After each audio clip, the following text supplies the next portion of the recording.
메디케이드 프로그램에 대한 설명입니다. 이 영상에서는요, 메디케이드 프로그램이 뭔지 우선 캘리포니아의 메디케이드 프로그램을 기준으로요, 메디켈이라고 하죠, 간결하게 설명하고, 그리고 타주의 경우는 캘리포니아와 어떻게 다른지 한번 살펴보겠습니다. 캘리포니아 메디케이드 프로그램은요, 메디칼이라고 부르죠. 소득과 자원이 제한적인 캘리포니아 주민들에게 무료 또는 저렴한 비용으로 의료 서비스를 제공하는 공공건강보험 프로그램입니다. 소득도 적고 자산이 적으니 이런 사람들에게 정부 차원에서 어떤 메디컬 혜택, 의료 서비스를 제공해 준다라는 그런 내용인 거죠. 이번 10월 23일 저와 JC&컴퍼니의 전문가들이 오렌지 카운티 교민 여러분을 직접 찾아갑니다. 지난 9월이었죠. 뉴저지에서 진행된 파이낸셜 컨설턴트 모집 행사와 세미나가 굉장히 성공적으로 마무리되었는데요. 복잡 다양해지는 고객들의 세무, 자산관리 서비스에 대한 니즈와 함께 법률, 세무, 자산관리 원스톱 솔루션의 필요성을 다시 한번 체감하는 행사였습니다. 10월 23일 목요일 저녁 7시에는요. JC&컴퍼니 본사가 있는 얼바인에서 미국 절세 그리고 은퇴 전략 세미나가 진행됩니다. 누구도 알려주지 않았던 자산가들의 성공 규칙부터 트럼프 대통령도 활용했던 숨은 절세 비법과 함께 해외 계좌 신고, 리빙 트러스트 등 교민분들이 반드시 알아야 할 자산관리 성공 전략을 실제 사례 중심으로 액션 플랜을 소개합니다. Q&A 세션을 통해 궁금하셨던 내용도 제가 직접 답변해 드릴 예정이니까요. 많은 참여 바랍니다. 자세한 신청 방법과 정보는 영상 설명란과 고정 댓글에서 확인해 주세요. 그럼 세미나 현장에서 뵙겠습니다. 자, 구체적으로 한번 볼게요. 첫 번째, 자격 조건을 한번 보겠습니다. 앞서 말씀드린 것처럼 소득과 자산 기준이 있다는 거예요. 그래서 우선 첫 번째, 둘 다 마찬가지겠습니다만 소득이 많으면 안 되겠죠. 소득이 적은 사람들을 대상으로 주는 혜택일 것이고요. 구체적으로 보면 소득은요, 대부분의 성인들의 경우는 이 소득 조건을 충족하기 위해서는 연방 빈곤선의 138% 이하여야 한다라고 얘기합니다. 그게 금액으로는요, 대충 월 한 1,700불, 1,800불 정도라고 보면 돼요. 그리고 어린이가 포함된 이 가구의 경우는요, 이 4인 가구 기준으로요, 연방 빈곤선의 최대 270%라고 하니까 그 금액으로는 이 월 소득이 한 3,300불, 3,400불 언더일 경우에 소득 조건을 충족한다라고 보는 거죠. 그 다음으로 자산 기준인데요. 뭐 상식적으로 이해되겠습니다만 자산이 많으면 혜택을 못 받겠죠. 그래서 자산이 낮아야 된다. 그게 하나의 또한 평가의 기준이었는데 이게 2024년도에 캘리포니아 경우는 바뀌었었어요. 그래서 이게 자산 기준은 없어졌죠. 대부분의 메디컬 프로그램에서는요. 자산 한도가 폐지돼서요. 자산은 어떤 자격 심사에 계산되는 그런 대상이 아니게 되었다라는 거죠. 물론 이 SSI 수혜자들에게 지급되는 이 메디컬 혜택은 여전히 유지됩니다. SSI라고 하는 것이 기본적으로 연방정부가 지원하는 현금 프로그램이잖아요. 소득과 자산이 낮은 65세 이상, 그 다음에 이제 맹인, 장애인들에게 생활비를 지원하는 거니까 요게 되면 SSI를 받으면 별도 메디컬 신청 없이 원래 캘리포니아에서는 자동으로 이 메디컬 수혜자가 되는 건데 결국 SSI의 수혜자로서 자격 요건이 자산 기준이 있으니까 그 한도가 여전히 이 메디컬에서 캘리포니아에서는 유지가 됐다라는 건데 anyway 뭐 그거는 그거고 대부분의 기타 SSI가 아닌 다른 분들이 메디컬을 수혜자로 선정되는 데 있어서는 자산 한도가 24년 1월부터는 없어졌다라는 얘기죠. 그런데 이것 또한 일시적인 법이었어요. 왜냐하면 굉장히 획기적인 찬성하는 의견, 뭐 반대하는 의견 많았으니까 사실 자산이 많은데 이걸 수혜자의 자격에서 카운트하지 않는다라는 걸 또 반대하는 의견도 목소리도 컸으니까요. 그래서 26년 1월 1일부터는요 다시 자산 한도가 재도입됩니다. 그래서 어떤 사람들에게 대상으로 이 자산 한도의 카운트가 다시 재도입되느냐라고 하면 노인들 65세 이상이요. 그리고 장애인, 그리고 장기 요양 서비스의 수혜자들인 경우에는 이 자산 기준이 평가 요소로 다시 들어간다라는 그런 얘기입니다. 그러면 자산 규모가 얼마까지 되느냐? 물론 예전에 비해서 자산 규모가 꽤 많이 높아졌어요. 그래서 개인의 경우는 13만 불까지 괜찮고요. 또 부부 공동의 경우에는요. 19만 5천 불까지 됩니다. 자, 그러면 말씀드린 이러한 분들이 아니라면 자산 한도가 여전히 없는 거냐? 예, 없습니다. 말하자면 65세 미만의 비장애 성인이라던가 아니면 어린이를 포함한 대부분의 메디컬 수혜자들은 계속해서 자산 한도에 대한 걱정 없이 혜택을 누릴 수 있게 된다는 그런 얘기입니다. 자, 그 다음으로 이 자산 한도 좀 더 보면요. 자산 한도라고 하면 무조건 모든 자산을 다 카운트하는 그런 대상으로 삼는 거냐라고 하면 그건 아니고요. 이 방금 말씀드린 새로운 자산 한도요. 13만 불 그리고 19만 5천 불이 적용이 되더라도 다음과 같은 주요 자산은 자격 심사에서 카운트되지 않습니다. 계산되지 않습니다. 면제된다는 뜻이죠. 어떤 것들이 있냐면요. 주 거주지, primary residence요. 그리고 두 번째, 내가 모는 주요 차량 한 대 빠지고요. 그리고 뭐 가재도구, 뭐 개인 물품, 뭐 가구, 옷, 일상생활에 필요한 이런 물건들 계산해서 빠지고요. 그리고 또 특정 이 퇴직 계좌요. 내가 정기적으로 인출을 받고 있는 IRA라던가 401k는 계산되지 않을 수 있다는 것이죠. 뭐 이런 식의 예외가 되는 그런 자산들이 또한 있다라는 것도 체크할 만한 포인트겠죠. 여기서 잠깐 이러한 메디컬 제도의 변천에 대한 역사적인 배경을 좀 보자면요. 캘리포니아가 말하자면 사실 이런 저소득층에 대한 여러 포괄적인 의료 혜택을 제공하는데 상당 부분 여러 다른 주들 대비 앞장서 왔었죠. 그래서 그러한 어떤 방향성의 일환으로서 자산 한도도 앞서 말씀드린 것처럼 2024년도에 대부분의 메디컬 프로그램에서 자산 한도를 없앴는데 이거 역시도 저소득층이 의료 혜택을 받기 위해서 사실 평생 모은 돈을 다 소진해야만 하는 그 혜택을 누릴 수 있는 그런 부담을 줄이기 위한 그런 어떤 변화였었던 거고요. 그리고 향후 전망을 놓고 봐도 2026년에 이 자산 한도가 다시 적용된다 하지만 그 한도가 과거보다는 훨씬 더 높게 적용되기 때문에 아마도 많은 사람들이 계속해서 혜택을 유지할 수 있을 것이다. 적어도 자산 기준에서 원래 기준보다는 훨씬 더 유연해졌으니까요. 결국은 전반적으로 보면 캘리포니아는 저소득층에게 더 넓고 쉬운 의료 접근성을 제공하는 그런 방향으로 나아가고 있다라고 볼 수 있겠죠.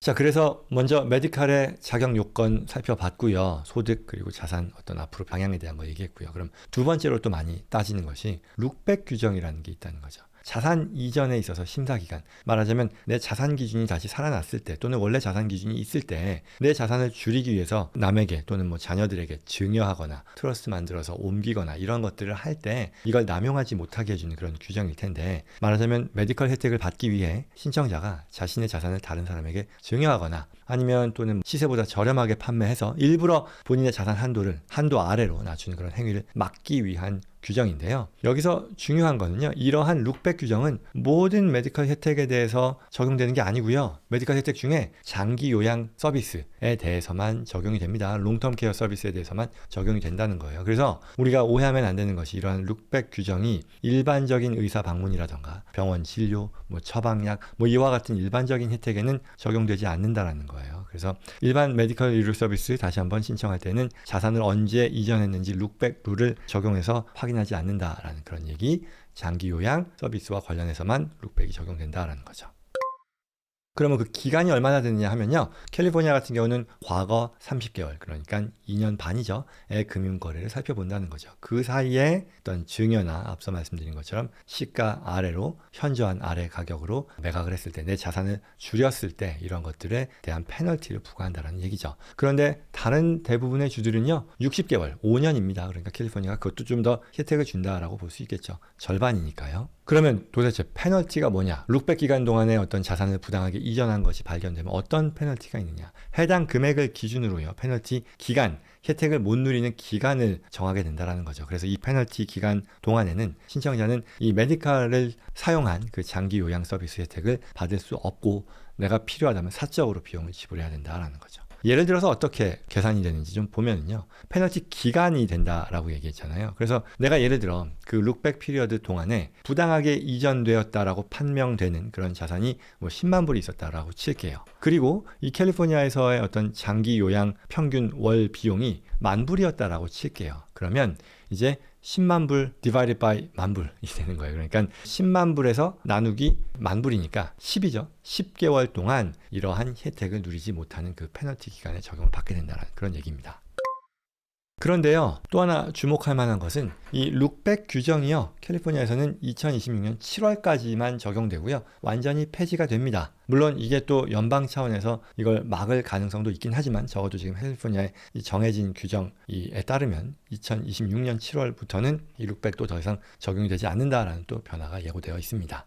그래서 결국 이 말은, 폐지된다는 말의 뜻은 룩백 기간이 완전히 사라진다면 장기 요양 서비스, 롱텀 케어를 신청하기 위해 직전에 자산을 증여하거나 처분하더라도 자산 이전으로 인한 페널티 기간이 부과되지 않게 된다는 그런 뜻이겠죠. 결국 뭐 메디컬 플래닝에 있어서도 굉장히 큰 변화를 가져올 수 있겠죠.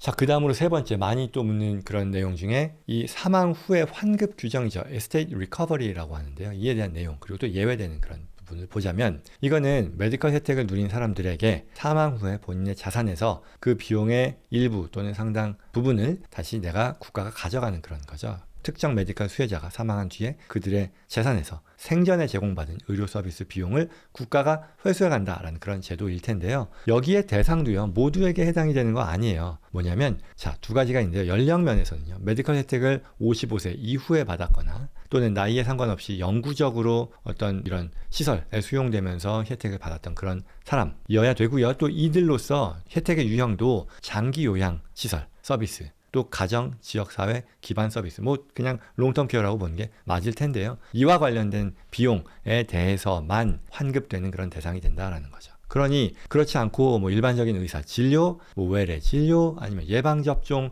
응급실 방문, 이와 같은 일반적인 진료 비용은요, 환급 대상 아닙니다. 그런 부분들도 또 물어보시는 분들이 많아요. 그래서 그 부분 확인하고요.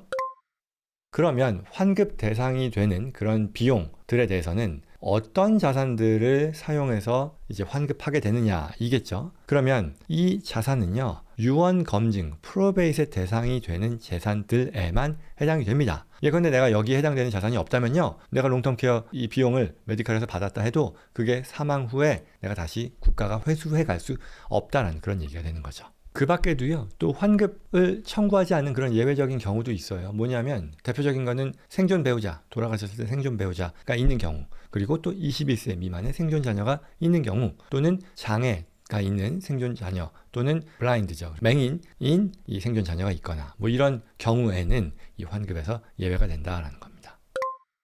그리고 앞서 얘기했었던 것 중에 프로베이스를 적용받지 않는 자산들은 빠진다라고 얘기했잖아요. 그래서 또 많이 나오는 질문이, 취소 가능한 리빙 트러스트에 들어간 자산이 이러한 회수되는 자산에서 빠지느냐도 많이 질문을 받는데요. 답은 그렇습니다예요. 그래서 캘리포니아에는요, 2017년이었나? 그때 법이 또 크게 바뀌면서요, 이 Revocable Living Trust에 대한 규정도 많이 바뀌었어요. 결국 그 말은 다른 내용이 아니라 적어도 이 메디컬의 환급 과 관련해서는 이 취소 가능 리빙 트러스트에 들어가 있는 자산 역시 면제가 된다라는 그런 규정이 확립이 된 거죠. 따라서 중요한 부분일 텐데요. 취소 가능 트러스트, 리빙 트러스트에 적절히 명의 이전된 재산은요, 유언 검증 프로베이스를 거치지 않기 때문에 메디컬 환급 청구의 대상이 되지 않는다라는 게 답입니다. 자, 여기까지 이제 세 가지 관점에서 캘리포니아의 메디케이드, 메디칼에 대해서 살펴봤습니다. 자격 요건에 대한 것, 그리고 룩백 규정에 대한 것, 그리고 또 사망 후 환급 규정에 대한 내용이었습니다. 자, 그럼 이제 마지막으로 네 번째인데요. 다른 주들은 어떠냐라는 거죠. 이게 캘리포니아는 말하자면 이 미국 연방 프로그램인 메디케이드의 주 버전이지만 다분히 제너러스예요. 더 관대하고 좀 더 혜택이 크다라고 볼 수 있어요. 그래서 결국 메디케이드는 주하고 연방 정부가 공동으로 운영하는 거기 때문에 각 주는요, 연방의 최소 기준 충족하면서도 또 재량권을 발휘하니까 자격 기준이라던가 환급 정책은 달리 가져갈 수 있다라는 거죠.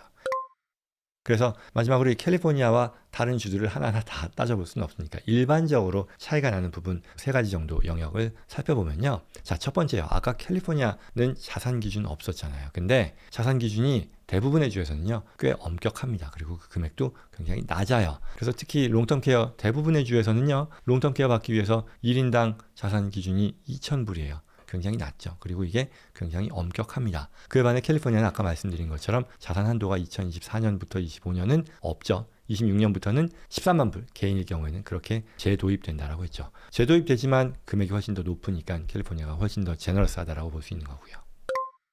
자, 그 다음에 두 번째 룩백 규정 관점도 보면요. 캘리포니아는 아까 30개월, 2.5년이었었죠. 게다가 이게 2026년 중반부터는 폐지된다라고 했어요. 근데 다른 일반적인 주들은 이게 적용이 되고요. 그 기간도 5년, 60개월이죠. 그러니까 더 높습니다. 그러니 더 엄격하다라고 볼 수 있는 거겠죠. 그리고 적용 대상이 되는 것도 캘리포니아는 이게 장기 요양 메디컬에만 해당이 된다고 했는데 뿐만 아니라 다른 주에서는요, 이렇게 적용이 되는 룩백이 적용되는 범위가 훨씬 더 광범위하니까 더 엄격하다라고 볼 수 있겠죠.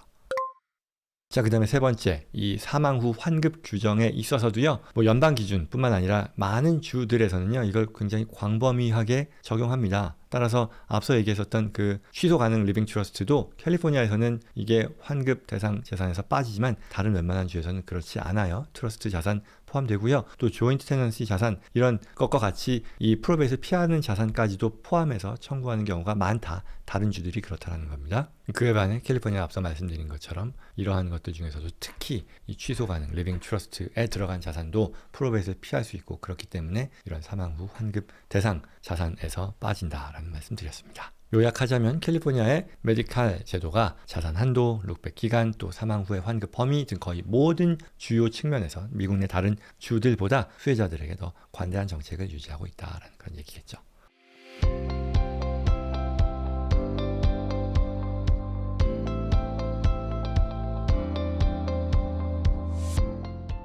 자, 여기까지였습니다. 메디케이드 그리고 메디칼이라고 하는 캘리포니아의 제도를 어떤 중심으로 해서 다른 주에서 어떤 식으로 이게 운영되는지에 대해서 살펴봤습니다. 많은 분들께서 관심 갖고 또 상담도 많이 하고 있고요. 질문 주시는 분들 뭐 캘리포니아뿐만 아니라 타 주에서도 많이 있는데요. 오늘 주제 많이 도움되었길 바라고요. 관련해서 도움이 필요하거나 저희 JCN 컴퍼니 전문가들과 상담을 필요로 하시는 분들은요. 영상 더보기란에 있는 또는 아니면 고정 댓글에 있는 연락처 연락 주시기 바랍니다. 구독과 좋아요로요. 다음에도 꼭 필요한 정보 놓치지 마시고요. 주변 분들께도 전달될 수 있도록 도와주시기 바랍니다. 고맙습니다.